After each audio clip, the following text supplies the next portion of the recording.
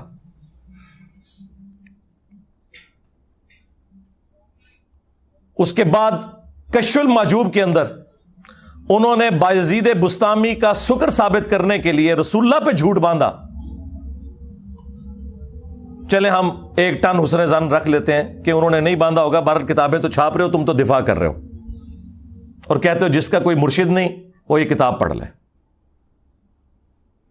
جھوٹ باندھا کہ نبی الاسلام کی بھی مبارک نظر ایک دفعہ غلطی سے اپنے صحابی کی بیوی پہ پڑ گئی، اس صحابی کے دل میں اپنی بیوی کی نفرت آئی اور بعد میں رسول اللہ نے خود شادی کر لی. اس سے انہوں نے کہا کہ نبی بھی حالت سکر میں جاتا تھا تو بایزید بستامی بھی اگر حالت سکر میں چلا گیا تو کیا ہوا؟ لعنت ہے تمہارے عقیدوں کے اوپر.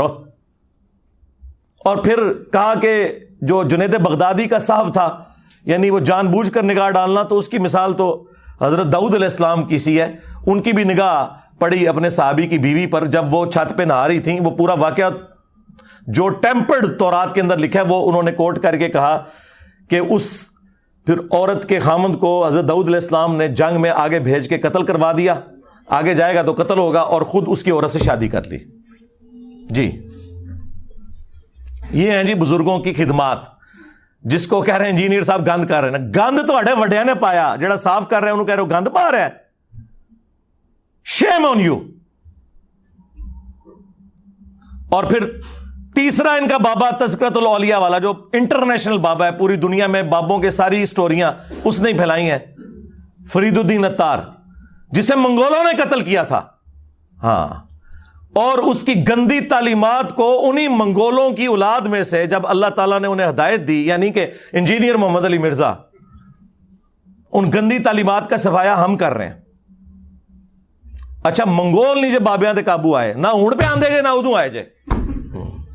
جس طرح خالد ابن ولید جب کافر تھے اس وقت بھی کوئی جنگ نہیں ہارے، اور جب مسلمان ہوئے تب بھی کوئی جنگ نہیں ہارے. ہے کہتے ہیں نہیں ثابت کرے، لو ثابت کرتا جے. منگول اس ٹائم بھی نہیں توڑے بزرگاں دے قابو آئے تھے، ہون بھی نہیں آن گے. اللہ دے فضل ہوں تے ہدایت مل گئی ہے الحمدللہ. تو فرید الدین عطار نے بایزید کے چیپٹر میں لکھا بایزید بستامی کی معراج، اور دعویٰ کیا جس طرح انبیاء میں رسول اللہ کو معراج ہوئی ہے، بابوں میں اس کو ہوئی ہے.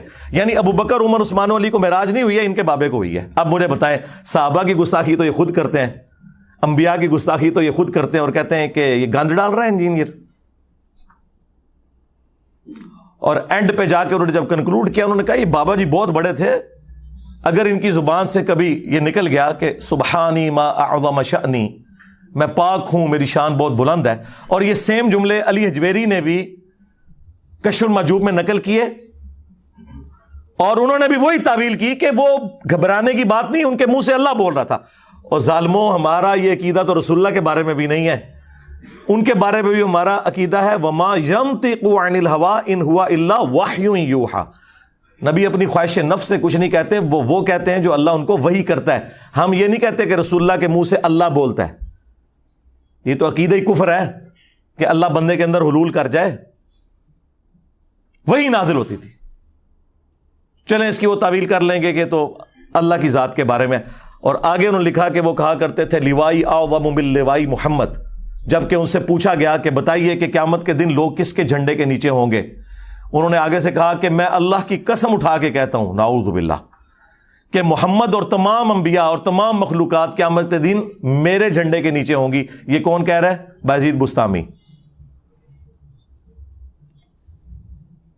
اور وہ فرید الدین عطار لکھتا ہے کہ گھبرانے کی بات نہیں ہے، اللہ کا جھنڈا تو محمد کے جھنڈے سے بڑا ہی ہوگا نا.